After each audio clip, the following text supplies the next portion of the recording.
les coefficients des contraintes du primal. J'ai 1, 3, 1, 2. 1, 3, 1, 2. Ou encore 1, 1, 2, 3. Ou encore 1, 1, 3, 2. Est-ce que ces coefficients apparaissent dans le dual? La réponse est oui. Mais regardez dans quel ordre. Vous avez 1, 3, 1, 2. Mais ici, vous avez 1, 1, 3, 2. 1, 3, 1, 2. 1, 1, 3, 2. Qu'est-ce qui s'est passé? Eh bien, appelons à la matrice des coefficients des contraintes du primal. Si j'appelle à cette matrice, vous avez 1, 3, 1 et 2. Appelons B la matrice des coefficients du dual. J'ai 1, 1, 3, 2. 1, 1, 3. Est-ce que vous ne voyez pas un rapport entre la matrice B et la matrice A? Moi, je vois un rapport. Un rapport très simple, c'est que la matrice B n'est pas autre chose que la transposée de la matrice. Et ce T est mis évidemment pour la transposition. D'accord? Quand on transpose une matrice, qu'est-ce que ça veut dire? Ça veut dire que les lignes de la matrice deviennent des colonnes et les colonnes deviennent des lignes. Transposer une matrice, c'est changer les lignes en colonnes et les colonnes. Alors, regardez la première ligne, 1, 1, elle est devenue la première colonne de la matrice B pour le dual. Et puis la deuxième ligne, 3, 2, elle est devenue la deuxième colonne de la matrice B. Donc, quand je dis dans la première remarque que les coefficients du primal apparaissent toujours, mais dans un ordre bien précis, dans le dual, c'est ce que je veux dire. Les coefficients 6 et 5 du primal, de la fonction objective du primal, vont devenir les coefficients du second membre du dual. Première chose, les coefficients 5 et 12 du second membre des contraintes du primal vont devenir les coefficients de la fonction objective du dual. Et puis, dernière chose, la matrice des coefficients du primal, d'accord, la matrice des coefficients du primal sera transposée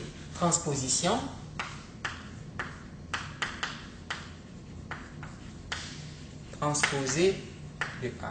Elle sera transposée pour produire la matrice des coefficients du dual. Donc, A transposé se retrouve ici, vous pouvez voir 1, 3, 1, 2. 1, 3, 1, 2. 1, 3, 1. Et puis, les contraintes de non-négativité, dans les deux cas, au primal comme au dual, les variables de décision, les variables économiques sont des variables non négatives. Donc, il faut avoir x1 et x2 supérieur ou égal à 0, y1 et y2 supérieur. Une deuxième remarque, c'est que si le primal est un programme linéaire de type maximisation,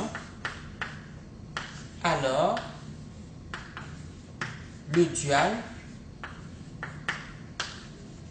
est un programme linéaire de type minimisation.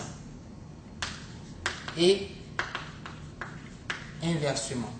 Et inversement, je veux dire par là que si le primal est un programme linéaire de type minimisation, alors le dual sera un programme linéaire de type maximisation. Donc si vous changez max en min, vous changez min en max. Le primal est un programme linéaire de type maximisation, comme c'est le cas ici. On nous dit que le dual sera un programme linéaire de type minimisation. Mais si le primal était de minimiser une fonction objective, le dual serait de maximiser une fonction. Une troisième remarque qui n'apparaît pas explicitement au tableau, c'est que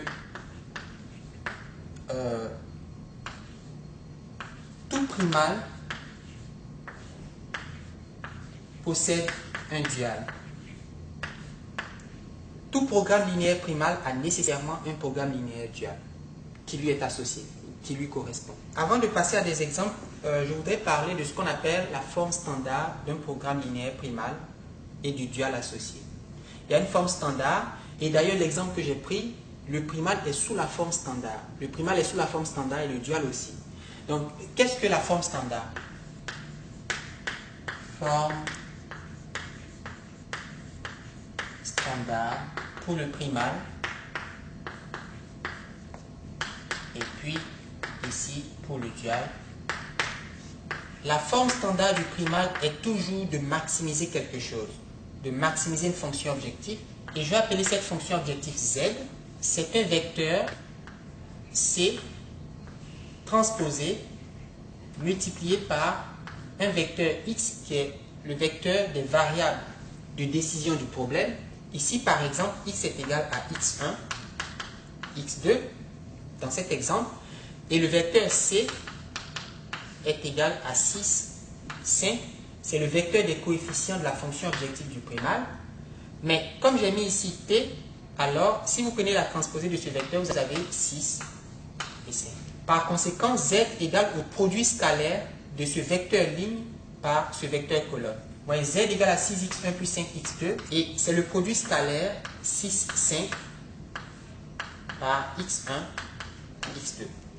Donc C transposé fois x, c'est 6, 5 fois x1, x2 pour cet exemple. Et on sait comment faire un produit scalaire. Vous faites 6 fois x1 plus 5 fois x2, ça vous fait bien Z qui vaut 6x1 plus 5x2. Ok? Donc max Z égale à C transposé fois x, x, sous les contraintes A fois x inférieur ou égal à B et x supérieur ou égal au vecteur. Ça c'est le primal. Et j'écris que A est la matrice des coefficients des contraintes du primal.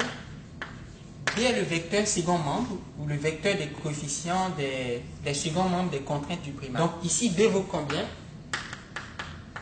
Ici B égale 5. B est un vecteur colonne parce que je n'ai pas mis transposé. Donc B égale à 5, 12. 5, 12. A est la matrice des coefficients, j'ai effacé. A vaut ici 1, 1, 3 et 2. Et nous savons comment prendre la transposée de A pour construire le dual. C'est 1, 1, 3. Et je dis que x est supérieur ou égal au vecteur nul. Cette inéquation n'a de sens que si je précise que, puisque x est un vecteur, le vecteur nul est aussi un vecteur. C'est-à-dire qu'il y a deux composantes 0 et 0. Et dire que x est le vecteur nul, et dire que x est supérieur ou égal au vecteur nul, ça veut dire simplement que chaque composant de x est supérieur ou égal à chaque composant du vecteur nul. Autrement dit, x1 est supérieur ou égal à 0, x2 est supérieur ou égal à 0, x3 supérieur ou égal à 0, x4, etc. jusqu'à xs. Si un programme linéaire est donné initialement ou originalement sous cette forme, c'est-à-dire qu'il s'agit de maximiser z égale à quelque chose, et que toutes les contraintes, d'accord, a fois x, cette matrice multipliée par ce vecteur, ça va nous donner un paquet de trucs, là sont des comptes. Donc cette chose-là représente l'ensemble des contraintes du programme linéaire. Et il faut que toutes les contraintes soient inférieures ou égales. Pour la forme standard du primal, il faut qu'on ait inférieur ou égal. Et si c'est le cas, alors le dual sera de minimiser. On va minimiser W qui sera B transposé fois Y, d'accord, B transposé fois Y sous les contraintes suivantes, A transposé fois Y. J'ai inférieur ou égal, ici j'aurai supérieur ou égal, et comme ici j'ai B, ici j'aurai C. Donc je mets ici C, j'ai X supérieur ou égal au vecteur nul, donc toutes les variables du dual sont non négatives, c'est-à-dire positives ou nulles, et ça c'est le dual. Donc il est très facile de trouver le dual d'un programme linéaire dès que ce programme linéaire est sous la forme standard. Ce qu'on appelle la forme standard, c'est ceci. Max de z égale à quelque chose, toutes les contraintes sont inférieures ou égales, et les variables sont supérieures ou égales à 0. Et si on a ça, alors le dual s'écrit simplement min, puisque j'ai max, j'écris min de... Bon, j'ai pris ici z, donc ici je prends w, qui est le produit scalaire de quoi? De b transposé fois le vecteur des variables y. Et il y a combien de composantes dans y? Il y aura autant de composantes ou autant de variables du dual que de contraintes du primal. Donc s'il y a deux contraintes au primal, le vecteur y aura deux composantes et on va écrire y égale y1, y2. Mais si le primal comporte trois contraintes, alors il faudra ajouter une troisième variable, etc. Donc autant de variables du dual ou de composantes du vecteur y, qui est le vecteur des variables du dual, que de contraintes au primal. Et les contraintes du primal, c'est A transposé, la transposée de cette matrice multipliée par le vecteur des variables supérieur ou égal à C, où C est le vecteur des coefficients de la fonction objective du primal. Et puis y est supérieur ou égal au vecteur.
Voici notre programme primal et on veut trouver le dual. Il faut se demander si ce programme primal, ce programme linéaire est sous la forme standard. S'il est sous la forme standard, alors on a gagné, puisqu'il suffit de remplacer max par min et puis d'appliquer mécaniquement, systématiquement, mais vraiment bêtement, tout ce qui est écrit ici. Alors qu'est-ce que j'ai?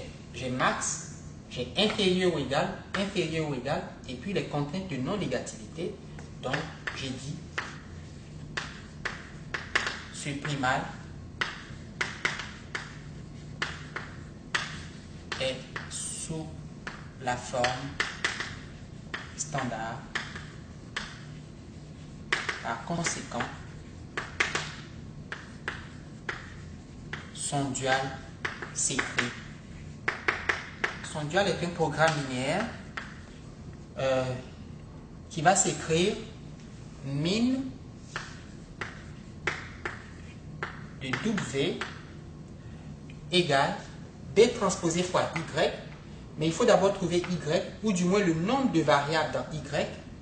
Le primal a une et deux contraintes, donc Y va comporter deux composantes. Et si vous faites B transposé, alors B c'est quoi? B c'est 11, 7. Donc B transposé c'est 11, 11 et puis 7. Vous allez avoir, si vous voulez, 11, 7 multiplié par Y, c'est-à-dire multiplié par Y1, Y2.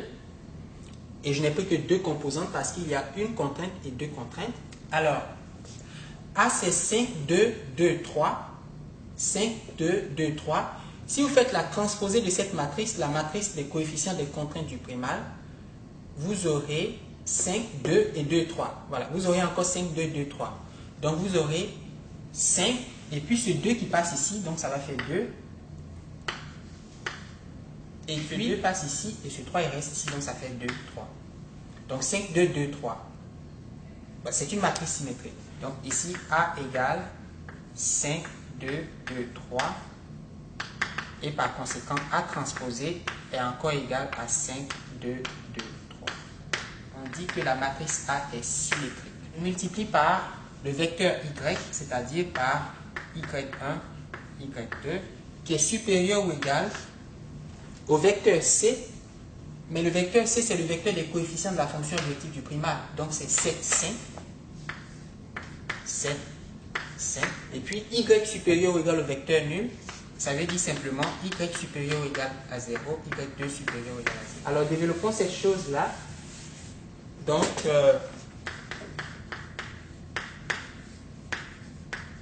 j'ai min W égale.